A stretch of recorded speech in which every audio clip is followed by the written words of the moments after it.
Hey guys, thanks for joining me. Today I'm here with Cameron from Merch Jar. That is his Amazon advertising software. He's been using it to absolutely kill it on Amazon merch. And today we're going to talk about his recent success. What's up, Cameron? What's going on, man? Thanks for having me on. It's been a while. I know, man. How did so much time go by without us touching base and catching up, man? That's been more me. It's been a crazy year personally for me. So kind of trying to get back in the swing of things, make more content, and yeah, give value to everybody watching. So Yeah, man. And I already know that you've been killing it in business because we were talking a little bit off camera about like how your different businesses have been kind of pushing along and whatnot. Specifically, though, I want to talk today about we just had Black Friday, we had Cyber Monday, and I yeah. already know that you're always killing it on merch. But like, what were your numbers looking like recently on Black Friday? Well, we can just if you want, we can just share my screen. I'm happy to show it. Let me There just you pop go. this All right. over. Here's the graph. So check that out. What'd your Black Friday look like? So Black Friday, 624. yep, 622 units, $3,200 in royalties. A lot of that from my one hero product, as I call it. About 3/4 sales from that, and this is just one T-shirt, as you can see, 450 units, $2,300. So that was Black Friday, and then Cyber Monday actually beat Black Friday, which I was a little surprised. Actually, it was off to a really slow start. Then people must have like get off work and it just exploded. I thought people But do their Black Friday shopping or Cyber Monday at work. Isn't that how you're supposed to do it? you would think like they should pay you to do that kind of stuff. But $695 or 695 units and 500 of that from the hero, 3,600 total royalties, you guys can see there. But year over year, it's about 50% increase from what I saw last year. Yeah, that's amazing. And so why don't you just like briefly tell everybody about how you were able to kind of achieve these numbers with the help of Merch Jar? Like, I mean, obviously, if I show some big numbers, the first question I get is like, oh, how much in ads? How much in ads? So we already know you're advertising. Like, kind of what's the secret of how you're able to achieve this crazy success? Well, so merch jar is definitely like a key to that, and just advertising in general. Like no product is going to reach this level in this sales environment with just how much competition there is, how oversaturated all this is, unless you're using ads. I mean, Amazon kind of requires it, which I mean, for them, it's a business decision too, because they're making all that money from it. So of course they want you to run ads, and they reward you for that with organic traffic when you're getting sales. So that's ads is definitely like the key to this success, but it's not overnight either. This shirt is over 3 years old. So it takes time to get ranks. There's thousands of reviews on it. That's another key too, is that like kind of that age. This isn't a get rich quick scheme. Like maybe you could hit like some trend or holiday design, but it's more of like long-term, steady, consistent growth. And that's what this design has, where it's just kind of it wasn't until last holiday, where it kind of hit the threshold of reviews to really start taking off. And it did. It was one of the best-selling merch T-shirts on the platform the last week of the holiday sales, kind of right before they dropped off all of the shipping times past Christmas. That's when you see that like cliff typically in sales.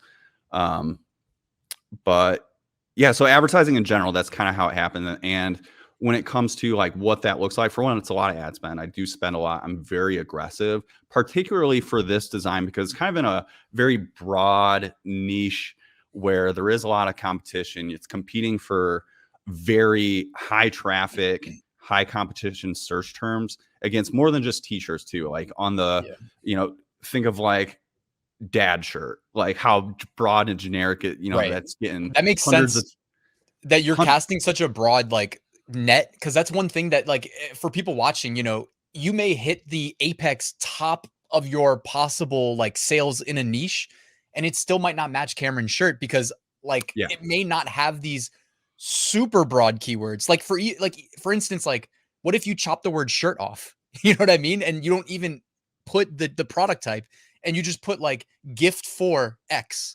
Yeah, Cameron might be ranking super high on that. You know what I mean?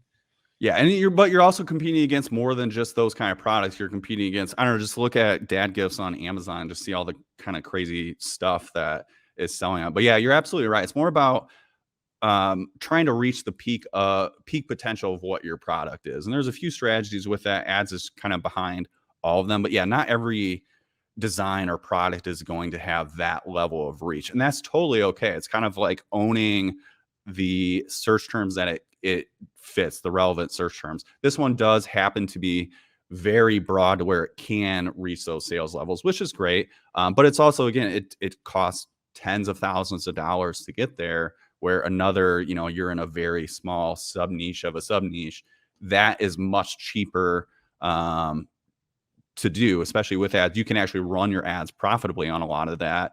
The last several months leading up to Christmas, I mean, my ads were unprofitable for the specific design, especially for a lot of the big keywords. I mean, there's keywords where I'm paying right now over $3 per click just to try to maintain that rank or keep ranking up for that search term. I'm losing money on it, but it's worth it for me to, when it's a search term that sees hundreds of thousands of impressions per month, that's it's worth it. So it's kind of a balance there. But Merchar has definitely helped with the advertising. It's easy to just say, go spend a bunch of money, but it also comes down to a little bit of strategy too. And like, just straight up, like, I'm honestly a pretty lazy advertiser. It's why I built Merchar, because I didn't want to spend tons of time in advertising console and have a day job basically managing my ads, because there's always like more you can do, little optimizations. And I was gonna say really quickly, like, I'm in a group of like top tier like Amazon merch sellers on Facebook, like a private group, and it's like the people who are really like, I feel like Amazon merch kind of algorithmically caps how many sales you're really gonna hit in a day, typically, unless you're willing to really hit the ads hard. I know a lot of people see it that way too, and the people who are hitting the numbers that you're hitting, they're doing it in ad console. Like, people think they're Amazon merch sellers. It's like, no, they're almost more like advertisers than they are like merch designers and uploaders. 100%. Yeah. And honestly, at this point, I don't really handle, I have a design team at this point. They handle all that. I do a little bit of research occasionally, but for the most part, I'm really hands off on that. And I do the uploading. Otherwise, I've put my time and attention into ads. And it's been, and Merchar has allowed me to still maintain that kind of freedom or free up my time, because Merchar, it's software that kind of automates a lot of the daily tasks for you, those little bid changes that you want to make, structuring your campaigns in an appropriate way. And that's another really big key that's really helped, is I'm not just throwing an automatic campaign up for this product and just hoping for the best. You can do that, and that's where you start with ads, but it's then once you find the keywords that are working, you're kind of moving those, you're creating those manual campaigns, exact match, broad match. So there's kind of a structure to that as well. And Merchar automates all that for me. So a lot of my time this whole year, even though I've barely done anything for this specific design in ads, a little bit, I'm not going to say I just did absolutely nothing. I created some new campaigns, found some new competitors to target, some real simple stuff. Merchar's kind of handled the rest of it for me. Finding those keywords that are search terms that the automatic targeting campaigns found, and then plugged in those into the manual campaigns for me. And like I said, it just kind of automates that whole thing, but it structures it for you. You kind of quickly glossed over too, like, what to me is so valuable, like, to me is the one that makes me think like amazing. And that's just the auto adjusting of bids, because that's one thing that gets overlooked, man, by a lot of people. I actually just took a call with somebody doing FBA, and it was like, was 2 days ago, or it was Saturday, so I guess 3 days ago. But it's like, it's a great looking product, great listing, all these things. Where they're struggling is ranking it, and obviously, yeah, ads are going to be required. But it's like, if you think of like the ad spend as like a pie, and he's got one set of keywords that's like the primary, where he's converting really well, and it's exact match, it's set up right. But then of the pie, it represents like maybe 20% of his ad spend, and the rest is kind of like spending every day but not performing well. And I'm like, dude, like, you don't have to fuel the fire of these other keywords that aren't really helping you get where you want to be. You can increase your bids on that exact match and really like start to rank there organically, because you're soaking up sales, you're converting. And that's where, like, it's one of these things where obviously there's a learning curve, but everybody's capable of getting past it if you actually keep getting better. But then also the back half is like getting in there and adjusting your bids, because the suggested bids, a function of what people are willing to pay, and that's changing with time. So it changes day to day too. I mean, the performance of a keyword can change. Even like one that was performing 3 days ago may not be performing as well now. So it's definitely not like a set it and forget it. You have to maintain your bids. And I'm not saying you have to jump in there and do it every single day even. We have found that Amazon does respond to that better, doing a very frequent small adjustments to your bids versus say once a week you're making a little bit bigger adjustments. We have found that the algorithm does respond to that a little bit better, not making sweeping changes, just those kind of very small changes all at once. But and sometimes just kind of it's just Amazon. Sometimes things just don't work the way you expect it to. You can have an auto campaign and see, hey, this search term for my product is doing really well. It's running at a 15% ACoS, has 10 orders. I'm going to throw that into a manual campaign, exact match, which you would think, okay, great. Now I can really fire this up. And Amazon won't even deliver it. They just don't give you impressions. So there's some things like that. We don't really know how Amazon's algorithm works. I don't think most people at Amazon knows how that works. At least any one person. So we can just kind of like make the best guesses. But I mean, there's things like it seems Amazon only gives exact match impressions to the bigger sellers and bigger spenders, and they prefer you to use broader match, auto campaigns, broad match, phrase match versus exact match. So that's just like one example. But it comes down to, the bid changes, like making those little adjustments over time. And I mean, just day to day in a normal season, that changes. And then especially when we get into like holiday seasons, there's more competition. You have to pay attention to that, because you can either spend a ton of money if you're a little lax with your budgets and your bids high. You can spend a lot of money without any results. Or the opposite of that would be your bids don't stay competitive and they just don't give you any impressions, and then you can start to lose rank. And I know you've talked about sales velocity and so forth, and usually we talk about in the positive light, where your sales velocity is you start getting sales on a search term. So Amazon increases your rank to reward you. You get more organic. They reward you more if you keep selling to keep moving up the rank. And the more you sell on Amazon, the more you sell. It's kind of this really weird concept, but once you get it, but it's a snowball effect. So as you start selling more on Amazon, they throw more traffic on you and you sell more. But it goes in the opposite too. There's a negative sales velocity is when you start decreasing in sales. There's a snowball effect that way, where you can lose sales very quickly as well, because you're losing ranking and all your competitors out there. And we're not just, I know this is focused on merch and t-shirts, but we don't just compete against t-shirts. We're showing up on whatever search term it is, and there can be any sort of products on there. That's your competition. It's going to, of course, depend on the niche and so forth. But yeah, we're not just competing against t-shirts. And you have competitors out there that have higher profit margins than what merch does. Merch is generally pretty low. I got $5 per shirt to work with. That's my ammo when it comes to ads. I'm still competing against other products that might have $10, $15, $20 of profit built in to the product. Maybe it just sells for more money, so there is more. They have more ammo, so they can spend more on ads to outcompete you. And all those competitors are waiting and vying for your spots in ranking. There's always someone trying to take you out. So advertising is great in that way, not just to rank up, but to protect your ranking and your sales too. Because I mean, I think we've seen it.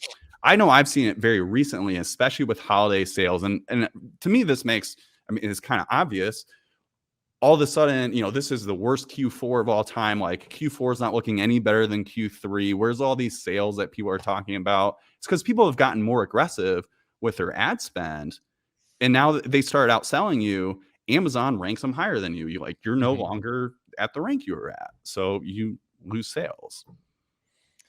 Yeah, man. And while you're saying that, I'm like, I've always wanted to run this experiment. I mean, I've tried it a little bit in the past, where I'll have like a $30 t-shirt and just throw so much money into ads and just like see if because you know how a lot of customers, they don't scroll past the first row anyways. So it's like, they'll see the $30 t-shirt. It's what they want. And they're just like, all right, I'll just buy that one. Boop. You got to get a couple reviews first. I don't know. It's always been something I wanted to try, like just to see, because whatever the margin would be, you probably have like 12, $13 of yeah, and there is something to that for sure. So there's definitely a correlation between price and how much something sells, your conversion rate. People Yeah. tend to buy more of when something's cheaper. Personally, I prefer to have a higher price. Like I price my t-shirt, this bestseller, at $19.99. So it's kind of at that, I don't know, higher price for merch, you know, that isn't like in a licensed I space think where you're that's fair paying. though. Like, you know what I Yeah. mean? Nobody thinks twice about buying a $20 t-shirt these days. So to me, that's like perfectly fine. Right. So, but some of my competitors, they price at $16.99, $17.99. I mean, there's one that's, I mean, it's kind of somewhat of a competitor of mine that's priced at $13.99. I know they're not advertising. For one, you can check with something like Helium 10 to see if they are advertising. But I know that because they just don't have the margins. And these other products that are priced lower, I'm still out competing them because I have more to spend on my advertising to get sales. And I mean, it's kind of an old adage in business, sales, marketing that all things being equal, so conversion rates and so forth, the one that spends the most wins. I mean, it's just straight up that simple. Right. If you spend more in ads, again, all things being equal, kind of product quality, conversion rates, so forth, you're going to beat your competitors. Yeah. And it's great that someone like you is out here doing it, living it, sharing the results with people like me, because it's like something that's always in the back of my mind. But I'm like, do I really want to go for it? It's kind of scary, you know. I mean, I can afford to like dump some money into ads and try to hit like some really broad keywords like you're doing. But it's just it's great to see that you're successful with it, that you're willing to share like how it actually works. Like, you know what I mean? Also, it's like you Yeah. might be converting on the broad gifts, like the broad keywords like gift for dad, you know what I mean? Gift for dad. If you get ranked on there and you generate a bunch of reviews for there, well, those reviews are still showing up on your product when someone types in like dad t-shirt, right? So, or you know what I mean? Or maybe even like long tail keywords, more Yeah, it's kind specific of a to the rising exact niche. tide lifts all boats sort Yeah, of yeah, thing. exactly, exactly. So it's But like it's I hard want to to be clear, this didn't happen overnight. Like I didn't just like create this product and jump into competing for dad gifts with, you know, all these other products. It took a lot of time. And I was, you know, I'm not this aggressive with every single product just out the gate. It's just for one, I've been doing this for, I don't know, 4.5 years or so now in merch by Amazon. And I couldn't look at a design and say, hey, that's going to sell. That one's not going to sell. right. That one's going to sell. I don't know. It's kind of just, you know, throw it at the wall and see what happens. But when something starts getting traction, that's when you can start fueling it with ads. But it also takes reviews. I mean, you're going to have to reach a certain number of reviews before you really start ranking. Like if you look at the top 100 t-shirts or whatever, or any of the top charts that Amazon shows, there's not very many products that don't have at least probably 100+ reviews. Most of them are going to be in the thousands in most product categories. It happens from time to time more on, you know, kind of those trending products, current events, so forth. But those also don't tend to last year to year either. You're not going to see those same products for the most part next year as you do this year, unless it is just one that, I don't know, just has some staying power. But yeah, those trending products don't. So that's the other key piece of it, is like it just takes time to get reviews. I don't know what the review rate is, especially after they switch kind of the ratings versus like having to leave a review. But it just takes a lot of sales to get a certain threshold where I feel like you can really rank and start competing. And this is going to depend on the niche too. But if you know, we're talking kind of in this category I'm in, is just very broad, you know, top of the chart sort of thing. Yeah, I probably 100+ reviews. I don't think you're really ranking without that. You could start in some other niches, maybe a little bit lower, but that's going to be a key piece. But like I said, this took years to do. I didn't just start competing on this. It took years to build up these reviews, and also to optimize your ads. This product started out just like all my other ones with an automatic campaign. Once I kind of saw it was performing well, and then you find those keywords, you start creating a manual campaigns. I can actually show the structure. I got a link here, or an image, if just to kind of like put an image to what we're talking about when I'm talking about campaign structure. Let me find. I know I got it here somewhere. Yeah, yeah. I know you talked about this last time you were on the channel too, and it's great advice just to structure your campaigns in a logical way. But obviously, like for beginners, I think we all go down the rabbit hole of probably doing it in a less optimal way initially, and then having to recreate ad campaigns. The person I was talking to Saturday, it's like I've had a couple calls with him, and yeah, that was the first thing I think I said was like, yeah, maybe restructure, like restart all these campaigns, you know.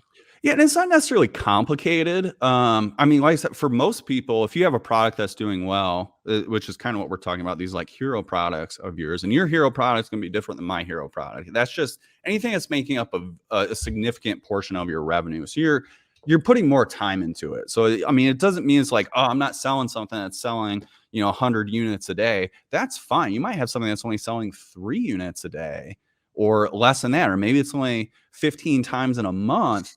That you can start putting a little bit more attention to with advertising. Here, I think I got it here. So I wasn't prepared to show this, but I think I got it. Here we go. So this is a structure. This is a very typical structure, very similar to what I use. And I go a little bit further, but that's a little more advanced. And this would be quite some time down the road before you even need to do much more than this. But you're going to start with your auto harvesting campaign. This is your automatic campaign. You just have your one ASIN, your one product in there. And as you start finding search terms that convert and get sales, you're going to start testing those with exact match. And then once they perform even better, your best performers are getting the most orders, I move those into a performance campaign. And there's a lot of different ways you can structure this with ad groups and so forth. But this is a very general structure that I use to, it's kind of like a sales funnel almost. You start with the auto campaign, find your search terms, moves to the testing campaigns, test them out. The ones that work best, move into the performance. And it's structured this way to just give you some advantages through the way Amazon ads is structured with your budgets, your bids through like placement adjustments and things like that, which again is a little more advanced. So if you're brand new to ads, just an automatic campaign is great. They work really well. A ton of my sales come from automatic campaigns. And it's always frustrating to me when I see kind of a stigma behind it where, and I don't know if it's like an old school PPC mentality or what that is. Like, you got to go manual. It's like, I don't know. There's some weird stigma about giving up the reins to Amazon, but Amazon's the one that has all this data. Like, they have a ton of data to use to find customers that convert. And Amazon wants you to. Yeah, of course they make money when people click on it, but they don't want people to just click and not buy. They want customers to buy products. So there's an alignment there in goals between us and Amazon advertising. No, for sure. I know a lot of people that were doing the like auto campaigns, like lower bids. Like, I feel like you were probably the root, like probably the person that made it super popular. I definitely like helped with the echo chamber on my YouTube channel as well. But it is like when I post my monthly, I guess we're a couple of days away from a new month.